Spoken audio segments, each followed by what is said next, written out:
tardes, muchas gracias. En primer lugar, agradecer a la Defensoría Pública por la invitación, especialmente a mi amigo Jorge por la hospitalidad. Y después de las exposiciones excelentes que hemos escuchado,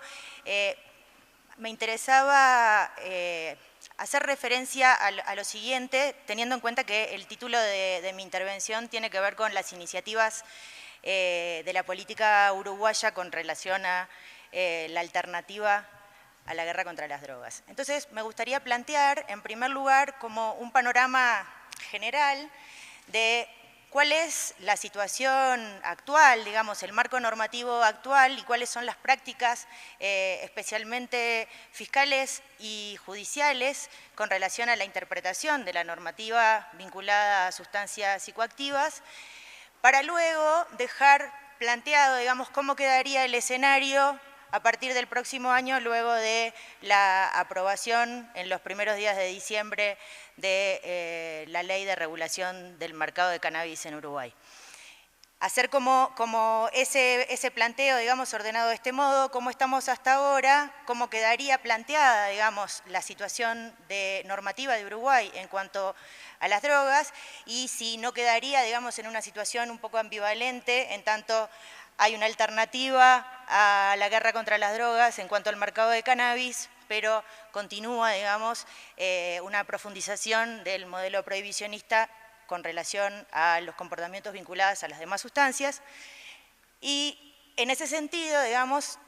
detenerme especialmente en los contenidos de la iniciativa legislativa de regulación del mercado de cannabis y cuáles han sido las interacciones, las contribuciones, las colaboraciones, digamos, entre los actores estatales y los actores de la sociedad civil y de la academia en este proceso de avance de los derechos, nosotros creemos. Especialmente me importaba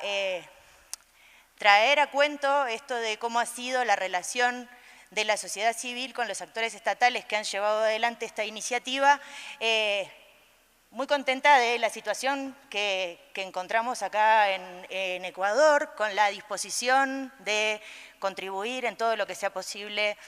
para que Ecuador también avance en alguna iniciativa alternativa a la guerra contra las drogas y además muy contento de haber escuchado a los compañeros de Diablum ayer. Y bueno, la sociedad civil tiene mucho que aportar y tiene mucho que contribuir en estos procesos de generación de modelos alternativos al prohibicionismo. Entonces, con relación a cómo es la situación actual, el marco normativo uruguayo tiene que ver con el decreto ley 14294, es un decreto ley que fue aprobado en 1974 en plena dictadura militar, de ahí que tiene esa denominación decreto ley, digamos, porque fue luego convalidado, digamos, por el primer gobierno democrático, pero es una ley que incluye, digamos, una regulación más o menos igual a la de todos los países de la región con relación a la política criminal, digamos, de drogas. La particularidad que tiene ese decreto es que en su artículo 31 contiene una exención de pena a la tenencia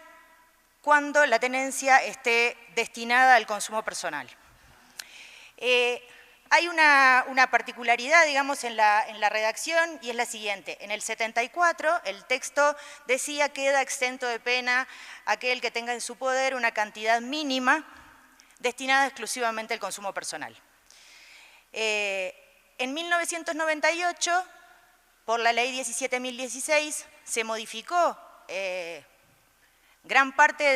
del decreto 14294, especialmente en lo que tiene que ver con penas,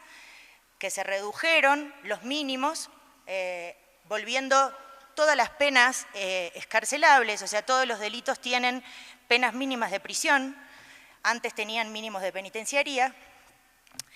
y con relación a la redacción de la eximente de pena, la redacción se modificó y quedará exento de pena aquel que tuviera en su poder una cantidad razonable ¿no? Se sustituyó mínimo por razonable, destinado exclusivamente al consumo personal, y agregó, el cual se determinará de acuerdo a la libre convicción moral del juzgador. Eso lo que ha generado, digamos, es que si bien el consumo de drogas es una conducta permitida, digamos, es una de las acciones privadas de los hombres, digamos, de acuerdo al artículo 16 de la Constitución uruguaya, cuando la tenencia para consumo es en realidad considerada una tenencia punible o una tenencia no punible, ha quedado sujeto a la discrecionalidad judicial, que además ha tenido como criterio de valoración de la prueba la libre convicción moral, lo que ambienta, digamos, una mayor arbitrariedad, una mayor disparidad de criterios y, sobre todo, una imposición, digamos, de castigos, sobre todo basadas en los prejuicios y en los estigmas, digamos, que jueces y fiscales han demostrado, digamos, en estos años de aplicación de esa eximente. De hecho, lo que ha pasado en la práctica es que, si bien, como les decía, el consumo está permitido, se consideran tenencias para consumo cantidades tan pequeñas que ha llevado a considerar tenencias punibles, tenencias de 10 gramos de marihuana, 2 gramos de cocaína, tenencias muy pequeñas, ni que hablar cuando se trata de pasta base, pero de pasta base de cocaína me voy a ocupar en un momento. Entonces, el panorama que uno podría presentar es, bueno, si bien no está criminalizado de iure, digamos, de facto, la aplicación o la interpretación de esa eximente de pena para distinguir, digamos, cuándo hay una tenencia punible y cuándo una tenencia con fines de consumo personal, ha llevado, digamos, a una gran arbitrariedad, a una criminalización en los hechos, digamos, de los consumidores en muchos casos. Y lo otro que ha determinado es una desigualdad de trato muy importante. ¿Y esto en qué sentido lo digo? Ha habido algunos tribunales que han considerado, por ejemplo, en el caso del cannabis, una tenencia no punible, o sea, una tenencia alcanzada por la eximente de pena, un kilo no, perdón, ahí ya era un exceso. 200 gramos, por ejemplo, de marihuana. En el tribunal de al lado se ha considerado una tenencia punible 10 gramos. ¿No? Entonces, no existen, en Uruguay nunca existieron ni tablas, ni criterios de umbrales o... Por lo tanto, realmente, digamos, ha sido la libre convicción moral de los jueces la que ha, digamos, marcado cuál ha sido el trato real, digamos, que han recibido los consumidores en Uruguay, el trato penal real que han sufrido los consumidores en Uruguay. A todo esto, la ley 19.007 es una ley que fue aprobada a fines del año pasado, y que lo que hace es modificar el régimen de la ley 14294, modificada por la que les decía en 1998, exclusivamente con relación a pasta base de cocaína. Lo que hace esta nueva ley, que se ha empezado a aplicar hace muy poco tiempo, o sea, todavía no estamos en condiciones de evaluar demasiado cómo está incidiendo, pero ya podemos adelantar alguna cosa. Lo que se ha hecho en esta ley es aumentar los mínimos a mínimos de penitenciaría. Esto es, se han vuelto inexcarcelables, digamos, aquellas conductas que en realidad se habían vuelto excarcelables por la reforma del 98, pero centrados en la sustancia, ¿no? Entonces, la cuestión es que se ha fortalecido, digamos, a través de la legislación penal con relación a pasta base, el modelo o el enfoque, digamos, de la guerra contra las drogas, centrado más bien en la sustancia y no tanto en la persona. Esta ley, igual que ocurre con las demás sustancias, también tiene esta eximente de pena, o sea, se le aplica la misma eximente de pena que desde el 74. La valoración de la cantidad mínima para consumo personal que están realizando los tribunales desde que se ha comenzado a aplicar esta ley es tan mínima, tan mínima, tan mínima que una dosis, o un gramo, en realidad, un gramo, 25 chasquis en jerga uruguaya, un gramo de pasta base es lo máximo que se está considerando como tenencia para consumo personal. La consecuencia, recuerden, en este caso sí es privación de libertad en todos los casos. Y como consecuencia de la aplicación de esta ley, empieza a generalizarse en Uruguay la situación que ya comentaban antes con relación a las mujeres y el microtráfico. Empieza a haber en las cárceles uruguayas un porcentaje muy importante de mujeres, dentro de las mujeres privadas de libertad, que están privadas de libertad por delitos vinculados a drogas y concretamente por la aplicación de esta ley vinculada a la pasta base de cocaína. Lo otro que me gustaría decir es cómo se ha evaluado hasta el momento cuál es esa cantidad razonable destinada exclusivamente al consumo personal. Y tiene que ver, y ahora cuando Mario comentaba lo de los 10 días y hoy hacían algún otro comentario con relación a la dosis inmediata, lo que han entendido en general los tribunales uruguayos ha sido que la sustancia que se le incauta a la persona tiene que alcanzarle como máximo, de acuerdo al criterio del tribunal, como máximo para el consumo de un día. Como mucho 2 o 3 días, pero en general un día.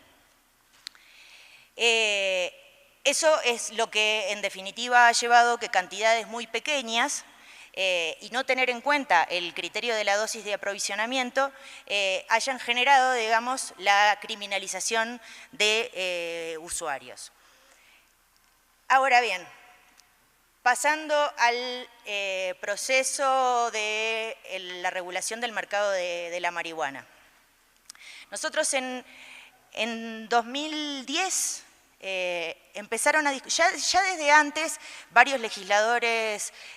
uruguayos, especialmente legisladores del Frente Amplio, se encontraban trabajando en la elaboración de propuestas de ley vinculadas a la modificación, digamos, de la legislación de drogas. Todos esos legisladores que desde hacía tiempo estaban trabajando lo hacían junto con organizaciones de la sociedad civil, junto con investigadores y docentes de la Universidad de la República. Y finalmente en 2010 oficialmente, digamos, fueron puestos a consideración de la Comisión de Drogas y Adicciones de la Cámara de Representantes del Poder Legislativo uruguayo algunas propuestas de ley, especialmente una que fue elaborada por el diputado Sebastián Sabini, que lo que hacía era modificar esta cuestión de qué se considera tenencia para consumo personal, además de regular el autocultivo de cannabis, ¿no? Un proyecto de ley que estaba, digamos, limitado al cannabis y que solamente se ocupaba de la regulación del autocultivo y de mejorar, digamos, la ponderación de qué se entendía por cantidad razonable para consumo personal, estableciendo algunas presunciones. Eso fue en 2010. En 2011, la sociedad civil, 3 organizaciones de la sociedad civil, Proderechos, El Abrojo y El Sur, la organización a la que yo pertenezco, convocamos con el apoyo de la Junta Nacional de Drogas y de varias instituciones estatales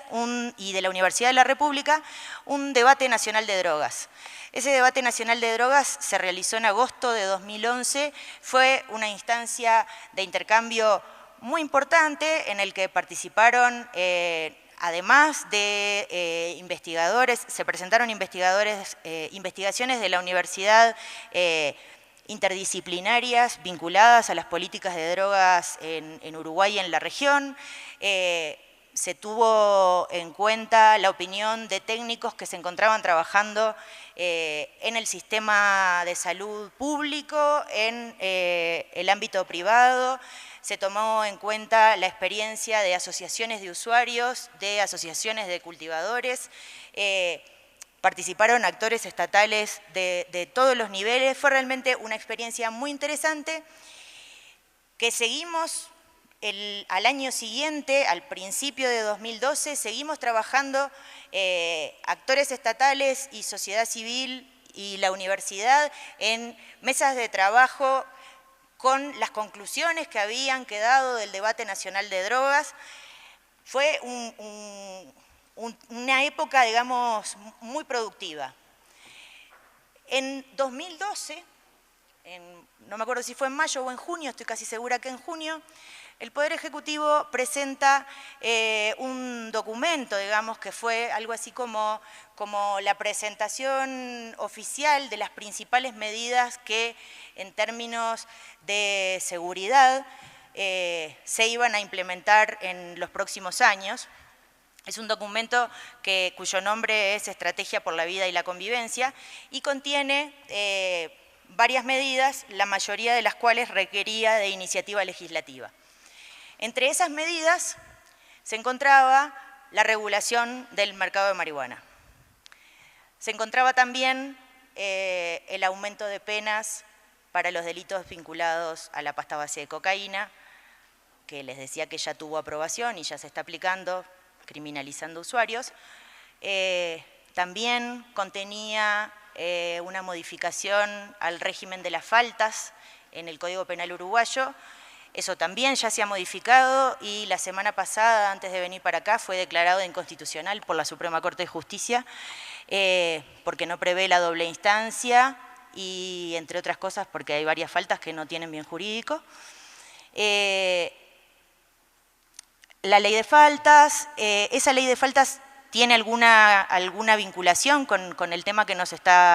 que estamos tratando hoy, porque incluye como falta el presentarse en un espacio público y provocar desorden bajo el efecto de sustancias psicoactivas. Existe, digamos, un juez penal, el juez de faltas, la falta es un delito, digamos. El juez de faltas, si bien tiene competencia diferente, digamos, a los jueces penales de primera instancia, en realidad se trata del poder punitivo, son los que intervienen. Las faltas tienen como sanción trabajo comunitario que tiene que relacionarse con la falta cometida. Me acordaba ayer cuando veíamos el cuadro del infierno en la iglesia, lo de que el castigo tenía que ver con el pecado cometido. Y otra de las cuestiones que no estuvo presentada dentro de la Estrategia por la Vida y la Convivencia, pero que fue una propuesta que tuvo más o menos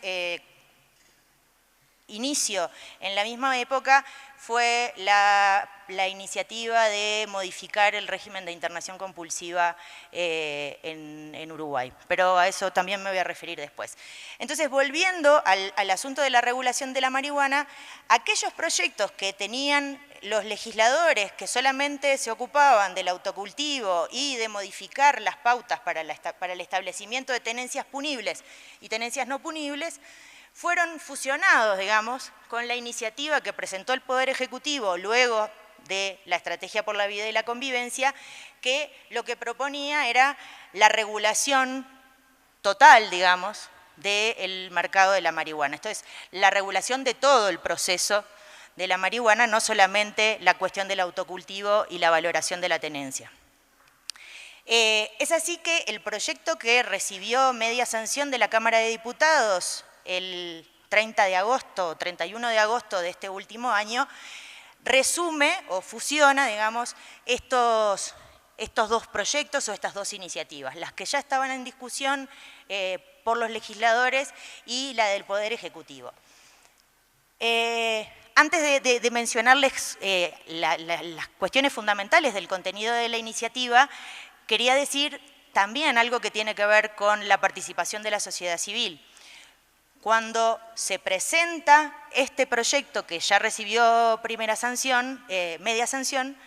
se constituye con las organizaciones que ya estábamos trabajando en este tema y que habíamos participado en el debate nacional de drogas y que teníamos investigación desde hacía mucho tiempo y trabajo con organizaciones de consumidores y de cultivadores desde hacía tiempo, constituimos una coalición de organizaciones y de periodistas, intelectuales, personalidades, digamos, del medio nacional, una coalición que se llama Regulación Responsable. Y Regulación Responsable, el objetivo que tenemos, es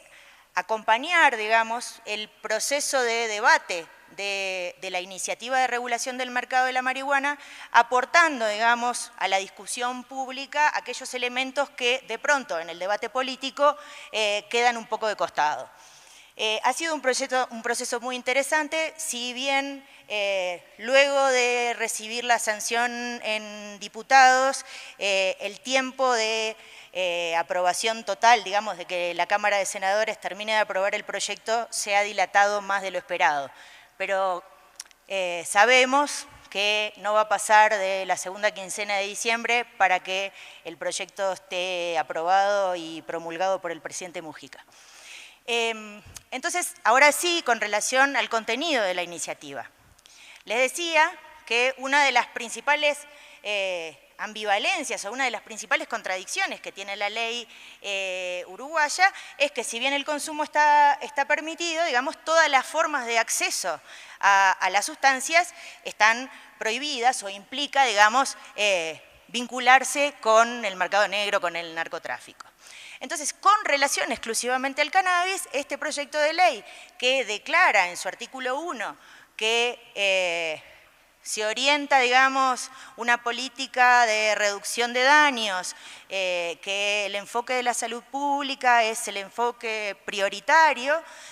lo que establece son 4 vías de acceso a la marihuana para consumo. Estas 4 vías de acceso tienen que ver, en primer lugar, con el autocultivo. El autocultivo se establece, digamos, una cantidad de plantas de cannabis psicoactivo, hasta 6 por hogar. Luego se establece también la posibilidad de crear clubes de membresía. Esos clubes de membresía podrán tener entre 15 y 45 integrantes. La cantidad, digamos, que pueden cultivar y cosechar esos clubes es proporcional, digamos, a la cantidad de miembros o integrantes que cada club tenga. Siempre con esta relación de 6 plantas es lo que se calcula por hogar para el autocultivo. Esa misma proporción luego se mantiene según la cantidad de integrantes que tenga el club de membresía. La tercera forma tiene que ver con el uso medicinal y la cuarta tiene que ver con la distribución a través de la red de farmacias. Esta distribución es, digamos, el final de la cadena de una producción de marihuana autorizada por el Estado a través de la concesión de licencias, permisos, para cosechar determinadas variedades, para cultivar y cosechar determinadas variedades que se están por establecer, digamos, en conjunto con el Instituto Nacional de Semillas. Ya, ahí voy. Lo que tiene, me quiero detener en lo de la distribución. Para todas estas cosas, tanto para el autocultivo como para los clubes de membresía, como para poder adquirir en la red de farmacias marihuana para consumo personal, siempre estamos hablando de mayores de 18 años, siempre estamos hablando del requisito previo de haberse inscrito en los registros que van a crearse a los efectos. Esos registros que van a registrar, digamos, tanto los cultivos como los autocultivadores, como los usuarios o los clubes de membresía, tienen, por la ley esta que se va a aprobar, la garantía, digamos, de protección de los datos sensibles. También, digamos, culturalmente eso va a llevar un tiempito que los usuarios dejen de desconfiar, digamos, de todos los registros y demás, pero seguramente va a ser muy interesante cuando se implemente. Y lo otro es que la modificación que se realiza con relación a las presunciones de tenencia para consumo personal es que se establece una presunción absoluta de que se trata de tenencia de cantidad razonable para consumo personal hasta 40 gramos de marihuana. 40 gramos de marihuana es la cantidad que mensualmente va a poder adquirir cada usuario en la red de farmacias. Entonces, esa cantidad es la cantidad de porte, digamos, que se considera tenencia para consumo personal. La otra peculiaridad, digamos, con relación al establecimiento de este umbral es que hasta 40 gramos se presume absolutamente, digamos, que se trata de consumo personal. Por encima de esa cantidad se modifica aquello de la libre convicción moral de los jueces que yo les contaba al principio y se establece que el criterio de valoración de la prueba van a ser las reglas de la sana crítica. De manera que no es que por encima del umbral, entonces, criminalización, sino que hay, digamos, un margen para seguir explorando, digamos, la posibilidad de una interpretación garantista de la eximente. La presunción con relación al cultivo es lo de las 6 plantas o la cosecha anual equivalente, que la ley la ha estimado en 480 gramos. Con relación a la cosecha que pueda incautarse, digamos, en un club de membresía, lo mismo, ¿no? Depende de la cantidad de integrantes, la cantidad que se considera cantidad razonable para consumo personal. Todo lo que no está, digamos, todos los cultivos, todas las tenencias, todos los portes, toda la comercialización, digamos, que se hace por afuera de estos registros y de estas condiciones establecidas en la ley y en la reglamentación posterior, seguirán siendo tratadas de acuerdo a la legislación del Decreto Ley 14294 del 74. ¿Ah? O sea, lo que hay es una separación de mercados. La pasta base, la cocaína, el resto de las sustancias sigue estando dentro del marco normativo prohibicionista desde el 74. La otra inquietud que yo quería mencionar es una iniciativa que fue una propuesta del presidente Mujica de modificar el sistema de internación compulsiva. Se presentó un proyecto de ley que está actualmente a consideración de la Cámara de la Comisión de Salud del Senado, la misma comisión que tiene a consideración el proyecto de ley de regulación de la marihuana, que establece, que deroga el artículo 40 del decreto 14294, que es el que hasta el momento, por orden del juez, puede establecer la internación compulsiva, y crea un consorcio público integrado por el Ministerio del Interior, el Ministerio del Interior, el